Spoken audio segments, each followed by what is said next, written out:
morning. Actually, good afternoon. I'm back for another interview, but this time we decided to switch it up. And I am leading the charge with some questions that Stella has gotten from you, the viewers. These questions are about the three trails, the three long trails that you've done in the U.S., the National Scenic Trails, the AT, which I'm very aware of, still have yet to finish, but PCT, which you have finished as well, and the CDT, the Continental Divide Trail. So these questions... Which I've only done half of. Which you've only done half of, yes. But these questions will pretty much be kind of like your thoughts on all three, side by side. Hey everybody, good morning. We are at Laurie State Park here in Fort Collins, right off of Horsetooth Reservoir. So that's what you can see behind us. It is a gorgeous day, and I think we might actually be lucking out on the location for this video because yesterday our multiple attempts just backfired and it was too loud everywhere we went. Yeah. We are going to go through the community post questions. How does the community/culture compare on all three trails? This is such a good question. I think it's one of the things that makes the trails so different in my experience. I will say I started early on all three trails. So that kind of shapes what my experience was like with other hikers, because the earlier you start, usually the less people you start around. The Appalachian Trail definitely has more of the like community vibes. We're all ready to build a trail family. A tramily. A tramily, yes. But on the Pacific Crest Trail, I think in my experience, I met more people that had already hiked another trail. Like they had already hiked the Appalachian Trail and they kind of had already experienced through hiking and they developed their own style. And so it was less like I'm trying to build a trail family and more like I'm trying to do my own thing. And I think that was kind of similar on the CDT. But definitely still lots of trail families on all three trails, lots of people getting together and grouping up. I think it's just a matter of like finding people that you fit with and then not sticking with people that you don't fit with. So it's like if people, you really like a group but they're not hiking the same miles as you, I think kind of trusting your intuition and yourself to know that like, okay, I can try to find more people that do fit with me a little bit better. Okay. Last question from Grace Clark is, if you had to hike one again, which would it be? Definitely the Pacific Crest Trail. I mean, I haven't even finished the CDT, so that needs to be on the list. And I do want to finish it, and I want to finish it in sections. That's my hope and my goal. I'm not sure when, but I think that I will enjoy it more if I do it in sections. I would love to do the PCT again as a total through hike. I think it would be an incredible experience to try it again and see what it's like round two after having so much trail experience now and knowing myself better. And it would be interesting to see who I come out on the other side of the Pacific Crest Trail. Hopefully with no foot pain. Yes, hopefully with no foot pain, hopefully with just more deepened love for nature. Yeah. Okay. Yeah. From Rick INFJ, out of the three, the most profound moment that will be vivid forever in your mind. I love this question so much. Thank you so much for asking this, because there are moments like that that are just so special and that just like live on. And I think the one that comes to mind first for the Pacific Crest Trail is getting to Deep Creek Hot Springs. So Deep Creek Hot Springs is a hot springs right off of a river in the desert of California. I think it's, I don't know, maybe like 350 miles in or something like that. So I'm getting my trail legs under me, feeling good. I remember feeling like so excited because I love swimming, and there's not a whole lot of swimming options in the desert. Go figure. Yeah. Fair. Yeah, so I felt so excited to get there, and so I like sprinted. I think we had like 15 or 20 miles to get there. And I was just like zooming, and it's so cool because the trail travels high along a crest, and you could see the river that creates that, like Deep Creek Hot Springs is part of. So you're like high up on this ledge, and you can see the river below, and then it's like miles and miles of that, and then you get to the hot springs. Okay. Yes, and then as soon as I got to the hot springs, I just like got into my trail bathing suit, which is and basically jumped into the cold water. There was like this big jumping rock, and like jumped into the cold water, like screaming for joy. There were other people there. They were also enjoying it. Then my trail hiking buddies showed up. They also enjoyed, like, we were all jumping in and out of the cold water from this rock. And then we all got into like the hot springs. Nice. And it was like such a blissful, like fun, like Heidi Child of the Mountains day, you know? Like if you don't know, my trail name on the Pacific Crest Trail was Heidi Child of the Mountains. I just went by Heidi, but it was just so like childlike joy and wonder. I'm definitely jealous of that. Yeah. I love a good hot spring. It was so fun. Yeah. Yeah, so the AT, I think a vivid memory on the AT, I think would be in New Jersey. I think that's the one that comes to mind the most, just because it was after Pennsylvania, and it was just, there was still rocks in New Jersey and everything. It was still challenging, but I didn't know what to expect from New Jersey at all. And then I just like had this really blissful moment, like taking a nap under this like beautiful tree, and it was like this perfect patch of grass under this perfect tree and perfect weather, no bugs, and it just so wonderful. I mean, that really has no comparison to reaching Katahdin and climbing Katahdin. That was definitely the best day, but it was still a really vivid memory. Okay. Any from the CDT? Not yet. Well, honestly, everything in Glacier National Park is just like so Profound. beautiful. Like, it is insanely beautiful in Glacier National Park. If you haven't watched my CDT 2021 playlist, I vlogged 200 miles of the CDT southbound in Montana. So I went through Glacier National Park and then the Bob Marshall Wilderness, and I could not believe how beautiful Glacier National Park was. Like, I had just never experienced something so wonderful. So Okay. yeah. From Judy Tombaugh, if you had to pick one life lesson learned from each trail, what would they be?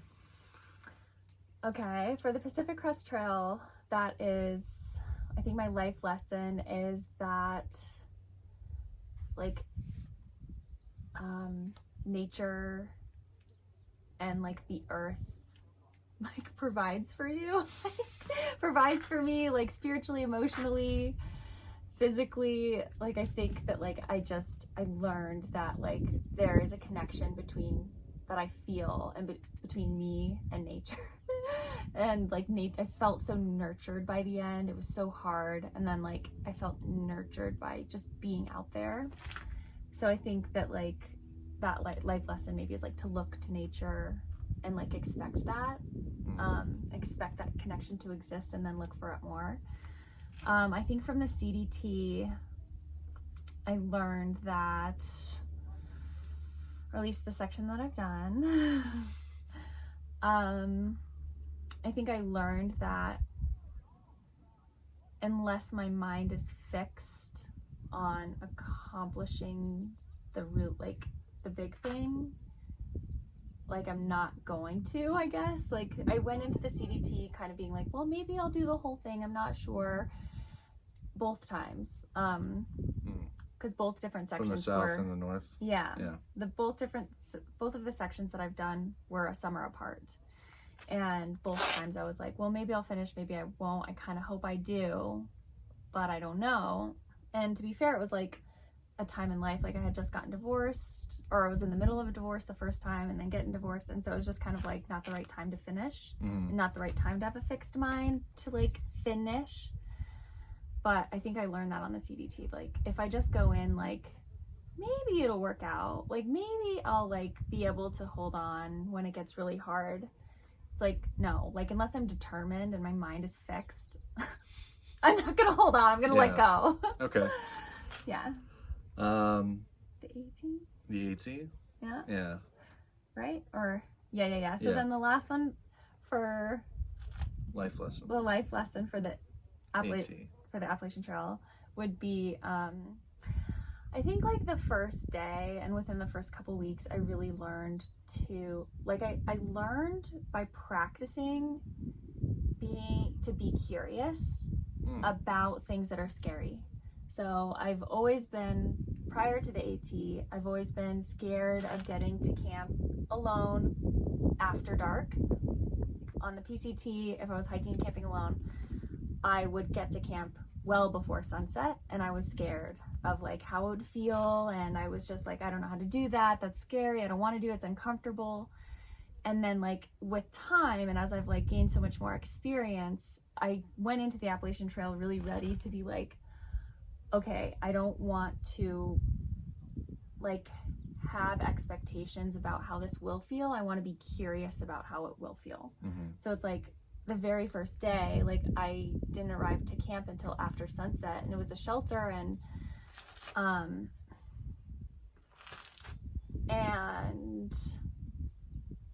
I just got to like feel that like, oh, I can do this. Like I was safe. I had my headlamp on. I was like going slow. I was like being aware of my surroundings, and instead of just cutting it off and being afraid and not making it an option, I made it an option by being curious and open to that. Okay. Yeah. Does that kind of make sense? Yeah, and I think that counts as like a life lesson too. Yeah. Yeah, so I think a lot of people can learn something from that. Yeah. From, going out and pushing boundaries and being curious. Yeah. Yeah. Yeah. Okay, oops. Will you pass me the water? Yeah. Thank you. Okay, this is from Robin Feinhout, and I'm sorry if I said that incorrectly. It's more of like it's a which trail did you like the best, and they list a plethora of items, but so let's go through a couple of them. Okay. So as far as weather, which three did you like the best? Definitely the Pacific Crest Trail. Like there was maybe 5 days of rain total. Wow. Yeah, out of my like, I don't know, 5 months. So I got pretty lucky. I think I did take like one like really intentional zero because of a thunderstorm in Washington, but then most of my weather in Washington was really good. So beautiful weather in on the Pacific Crest Trail. Okay, so that would be the number one on the weather. Yeah. For ease of resupply options. Definitely the Appalachian Trail. Yeah, Is like I don't even have to think twice about that because it's just like so many roads. Yeah. So you can just towns. So many roads, so many towns. You could just get into town and resupply, and it's not too bad. Okay. Yeah. And then the difficulty. Which one would you say was the most difficult, or at least maybe rank the three in difficulty and overall? Okay. Technical, physically challenging. Okay. Like, in your mind, what was the most difficult? What's a B? I think the Appalachian Trail was definitely the most difficult for me. The first half was not the most difficult because I was experienced. I was like prepared physically.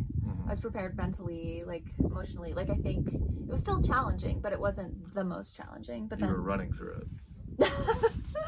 I was doing well, big miles, and my body was holding up, and I was trying to eat healthy, and like it was going well, even if it was hard. But then like when I got my swollen knees and I just kept going and I didn't take time off, the second half it got really, really challenging. And then just the rocks, the roots, and the rain, and the slick everything, and the steep grades, like it was way more than I thought. But like way harder than I thought it would be, even though I did think it was gonna be hard. So AT, and then I guess the CDT probably, since I haven't finished it. I don't actually know, but I think like the elevation in Colorado really kicks my butt. Like it is so hard for me to breathe. Like you guys hear me breathing on those vlogs, like it's like 10 times worse at elevation. So the CDT, and then it is my like kind of assumption. What I've done so far, just New Mexico, and Glacier National Park was hard too, but still like I think the hardest part would be Colorado on the CDT, and I haven't done all of it. And then yeah, the PCT was also really hard because I got plantar fasciitis. Yeah. But it's like graded for horses, so like there's way more switchbacks. There's not like constant bouldering up mountains. Like even in the High Sierra there was like nice rock steps. And sometimes it was more overgrown. Definitely the PCT is more overgrown than the AT, I think.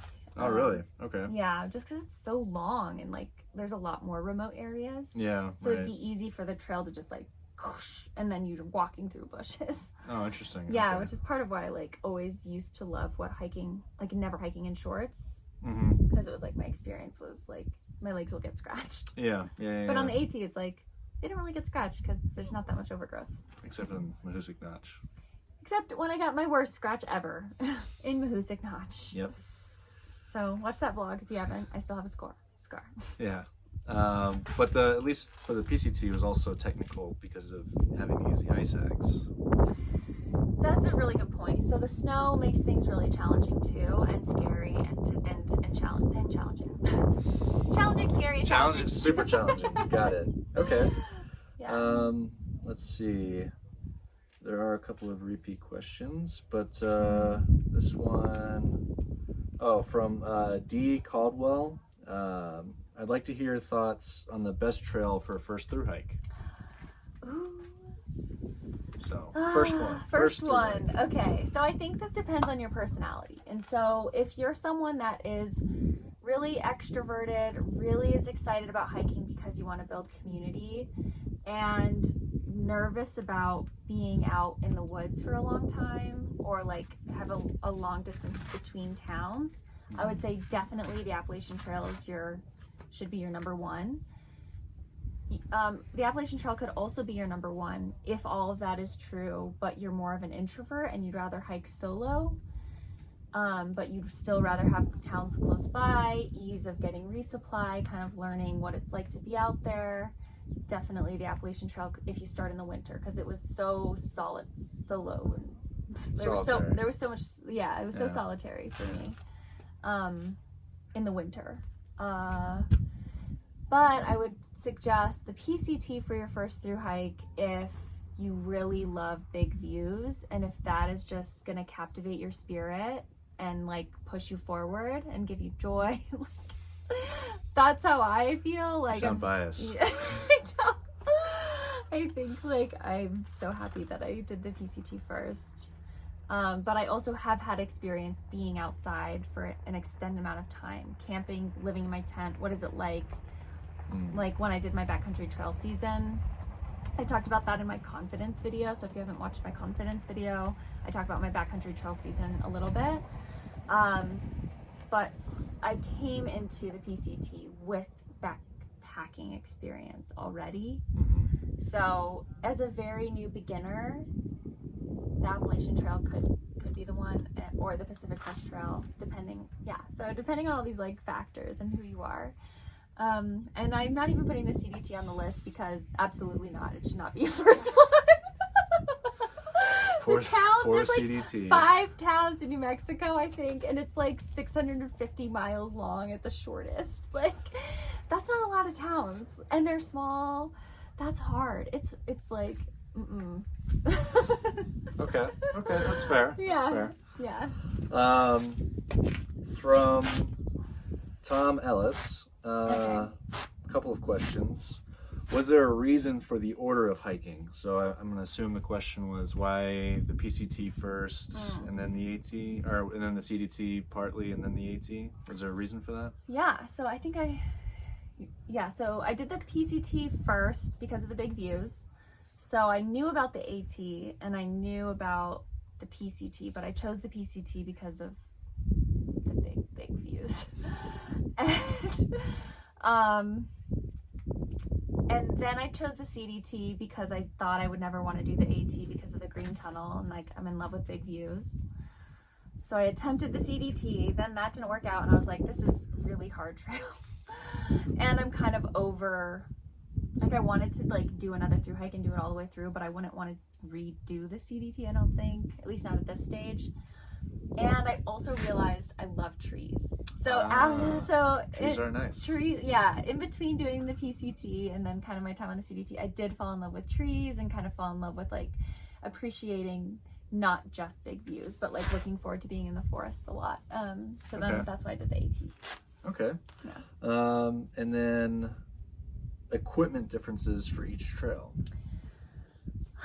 Pretty similar. I think you have to have like way more like rain gear, and preparation for rain on the AT. Okay. Also I had more layers on the AT because it was a winter hike. Mm-hmm. So more cold weather prep, wet weather prep. And on the PCT, honestly, I don't think I really changed my gear. Like I added things for the High Sierra, ice axe, micro spikes, slightly warmer base layers, and a different sleeping pad.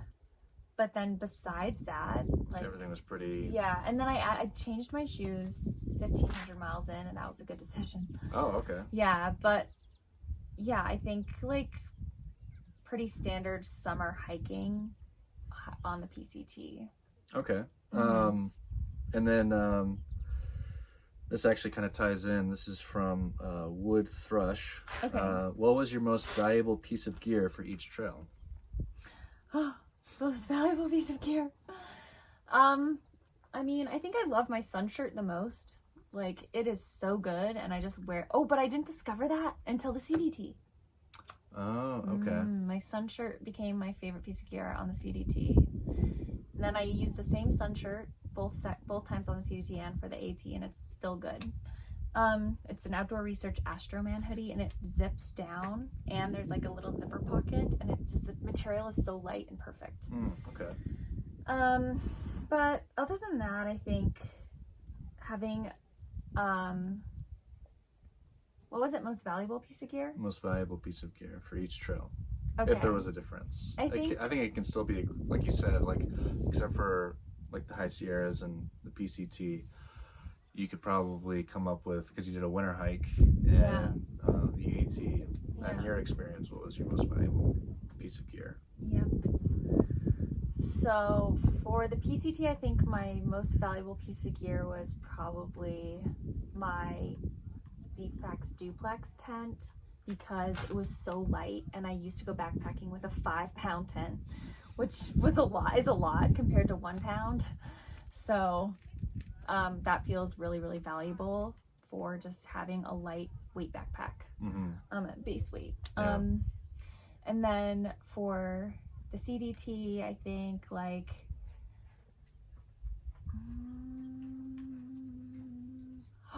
my ground sheet, definitely. Oh, okay. Okay. And my umbrella, kind of like the combination of those two, because like just this dry desert ground through New Mexico, it was so nice to just be able to lay down my ground sheet and then lay down. I absolutely loved that. And then on the AT, I think my most valuable piece of gear was, I mean, I already said my shirt, but I guess also like my jacket maybe, or Your Arc'teryx jacket. my Arc'teryx jacket. This trail has the best hostels. Ooh. You're smiling like you know the answer. Well, I'm biased, but Okay. it's not which has the most hostels, which has the best hostels. I think we all know which one has the most hostels. AT. Yeah. Which one has the best? Yeah, I definitely think it's still the AT. Still because, the AT? Yeah, Okay. because there's just so many there's just so much more potential for those to be amazing. And I mean, I think things are probably different on the PCT now, because it's, I did it back in 2018. And so I did stay in a lot of like little motels and there weren't even like there wasn't even a hostel option in every place like there is almost in every place on the AT. Yeah, pretty much. I mean, Yeah. And then I think you'll like this question: which trail has the best wildlife, flowers, and birds? Wow. Okay. Well, definitely birds on the Appalachian Trail. Yeah, Definitely I mean, we birds. actually walked through an Audubon Society park. True. Yeah, so. And they would, we started recognizing bird calls, and like, I didn't know the names of the birds that made each call, but it was like, oh, I can tell that this bird is singing right now, and this bird is singing, like, differentiating between all the sounds. Okay, so the AT for the birds. How about for wildlife? I think the CDT for wildlife.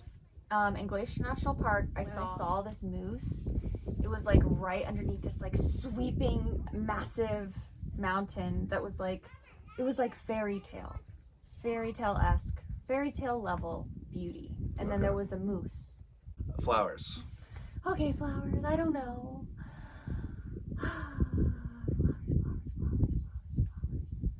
Probably the PCT. Yeah, Fields of Flowers. Fields of Flowers. It was like a super bloom or something when I did. Yeah, and the AT was winter-ish It was time. winter mostly. And you were in New Mexico for the CDT. Yes. No offense to Mexico, but. Yeah, there were some cool desert cacti flowers, but yeah. definitely the PCT for flowers. This is from Cynthia Smith. Now that I'm hooked on AT vlogs, and especially yours, Aww. How Thanks, does Cynthia. trail magic work? Are there ways to provide for thru hikers if physically you can't meet them on trail due to timing? That's a great question. So trail magic is basically just like someone offering food or housing or rides or gear or just friendly Anything. Comments like a high five, a congratulations, or a hug. So you can be a trail angel like anytime you kind of give to a hiker in any sort of way. I received so much trail magic, and I'm so deeply grateful for my trail magic, and I'm actually going to send like trail magic thank you baskets, but that's like coming soon, but not too soon yet, so sorry you have to wait on that. But It's on the horizon. It's on the horizon. It's on my hopes and dreams to like be able to say thank you and do it well. But if you want to be a trail angel and you're not close to the trail, a lot of hikers do list their like Venmo, and you can be like, I'm buying you a burger, here's $10 or here's $5. And I got so many of those, and I did think like, okay, I'm thanking this person in my mind when I'm buying this burger. And it felt like this is like I'm receiving trail magic like when I'm going to buy this pizza, or like I'm receiving trail magic when I'm paying for this hostel stay. And that was all through Venmo. So you could do it that way. You can message them on Instagram or on wherever their social platform you're following them, and then ask them, hey, can I send you a resupply box? I had some folks who wanted to send me resupply boxes, but it's like that wasn't really a good option for me because I wasn't I wasn't a resupply box person. So it just wasn't, and it was hard with the timing. I never knew where I was going to be exactly. But a lot of hikers do receive trail magic that way and like really enjoy that. So that's another way. That's something that I did. I basically posted on my Instagram that I knew I was going to be at a certain hostel by a certain time. Oh. And if anybody wanted to send, that was at Boots Off.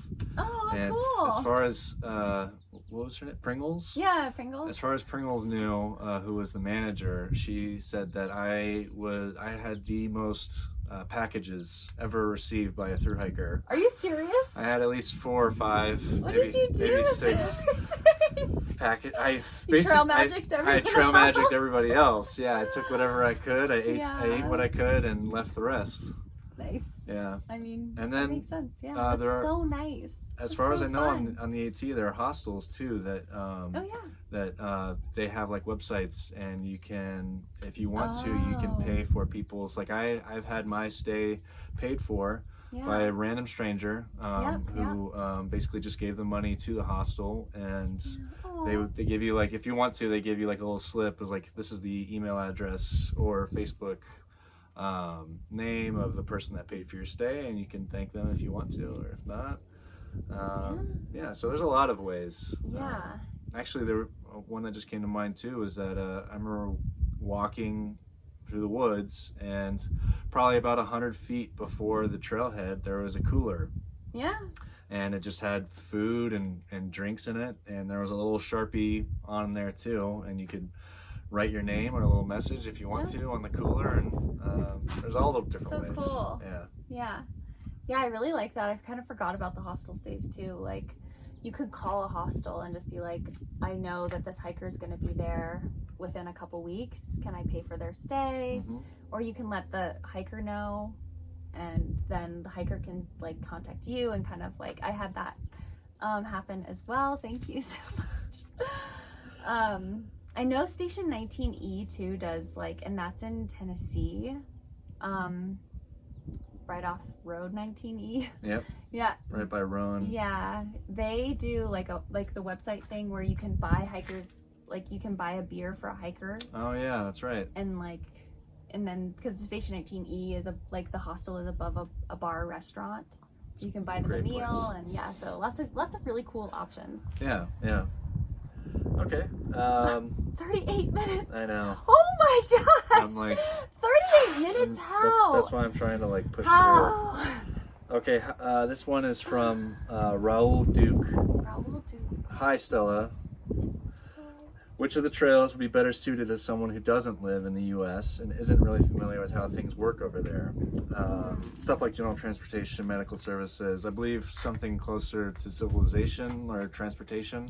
Yeah. I mean, which kind of sounds like the AT.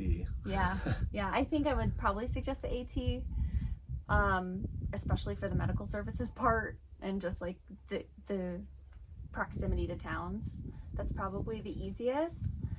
But there are a lot of resources for all the trails. Like there's a way to like, there's help getting to each trail. There's like different shuttle services and different trail angels available. And it's definitely possible. There's a lot, like I met so many people that were from out of the country on the Pacific Crest Trail, and even as their first through hike too.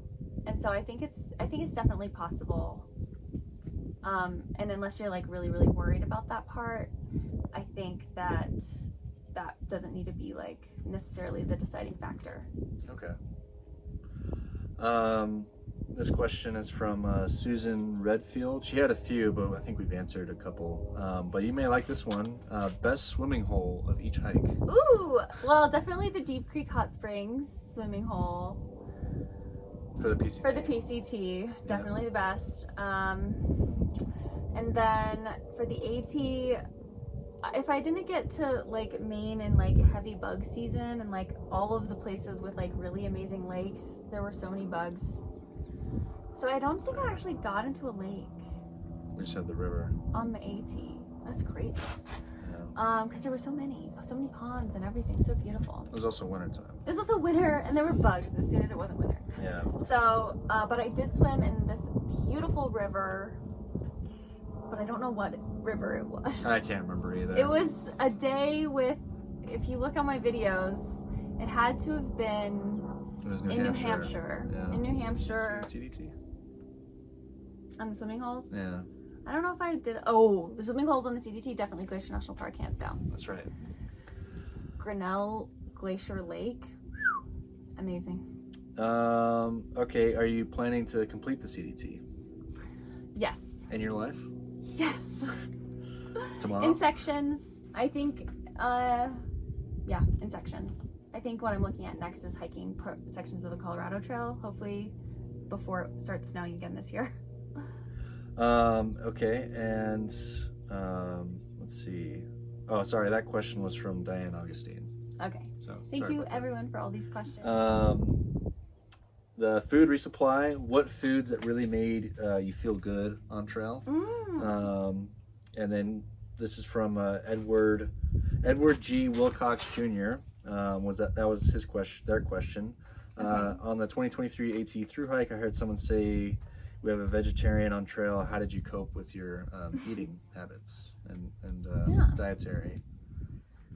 So I went vegetarian for the Appalachian Trail from being vegan, because I knew it would just be easier to eat cheese, and I love cheese and I love chocolate, and so it was like I wanted to be able to indulge in that and have a little bit of ease instead of having to like rely on like if there was vegan cheese on like if there was vegan chocolate like at this random place. I think it would have been okay as a vegan, but vegetarian was a good option for me. And honestly, like I don't feel like I was like that deprived of anything, but I've just been vegetarian or vegan for so long that it's just normal for me. But I think foods that made me feel really good is I liked, like, because I was hiking in the winter, I could bring out fresh food and it would stay good almost the entire section, like 3 to 4 days. I could bring out broccoli slaw and like just like vegetarian sausages and vegetarian deli meat and vegetarian cheese, like vegan cheese. Like I could I would usually bring out vegan cheese, but then eventually I did eat normal cheese. But that all would stay good, and then it would feel so healthy and nice to have for lunch, like a full-on just like deli sandwich with chips was so nice to have for lunch. But then as I started doing more and more miles, I really had to introduce more calories, and I did add like Snickers bars in the afternoon, like after I had hiked 20 miles and I still had 10 to go. You know, I was like really needing like energy, high sugar, high fat, and so those actually like were one thing that like actually felt good on my stomach, oddly enough. But then I did end up eating too much sugar once I backed off those high miles. So it was kind of a balance. Yeah, it was hard for your stomach to really keep up with what you were doing with your day-to-day hiking. Yeah, exactly. And then what did you think about the backpacker meals? So I just didn't like backpacking meals because every time I would eat them, my face would just be like so inflated in the morning. Like, I don't know. It doesn't seem like there's more sodium than like ramen, but I don't know what it was. But every time I would eat those backpacker meals, my face was just like enormous. But when I want to eat them, it wasn't as bad. Or like rarely would I wake up with like really, really swollen face. Yeah. So I guess part of me just felt like it was because of those meals, but I'm not positive. Right. Yeah. How did you feel about those meals? I love backpacker meals. Yeah. Because it was high protein, high fat. It was basically my one meal of the day, except for maybe lunch. Lunch I would have bread and peanut butter or some kind of a protein pouch. But the rest of the day was, Sour Patch Kids, Skittles, and protein bars for breakfast. Nice. So it was just a constant stream of calories and protein and fat all day. But no, the backpacker meals was nice because all you had to do is rip open the top, pour in hot water, no cleanup. As long as you eat everything, then you get rid of all that weight. And then this last question, that was all the questions for the most part, I think, that we got to on the comments. Yeah, sorry if we didn't get to one of your questions or if it was kind of got lost in translation of being like maybe kind of a repeat question. I'm so long-winded sometimes. But thank you so much for putting questions on there. I loved all of them, especially the ones that got me thinking outside of the box and like what I thought you would want to hear. It was nice to just like, have a curveball. Okay, so the last question is my question. Which trail did you love the most? I love the PCT the most. Not the CDT? Not the CDT. I mean, the AT was wonderful in its own ways too, but I love the PCT because of the spectacular beauty and like the changing diverse landscapes. And I think too, it was like the first one that I did, you know, it's like first love vibes for trails. Yeah. I love that I got to do it and I did it. Okay. I'd have to agree. I think I haven't done the other two yet, and I'm still not done with the AT, but AT will definitely always have a special place in my heart. Yeah, so I definitely think that whichever trail you do first is the trail that you'll love the most. So take that into consideration. Okay, well, this was fun. I'm glad that I got to interview you, and I didn't really have to do much work at all. Well, no, I appreciate it. I appreciate that you were here hosting this. I hope you guys had fun. If you guys have questions for Leffe, let us know. And if you have any other questions for me, let me know. Thank you so much for being here. Catch you in the next one. Bye.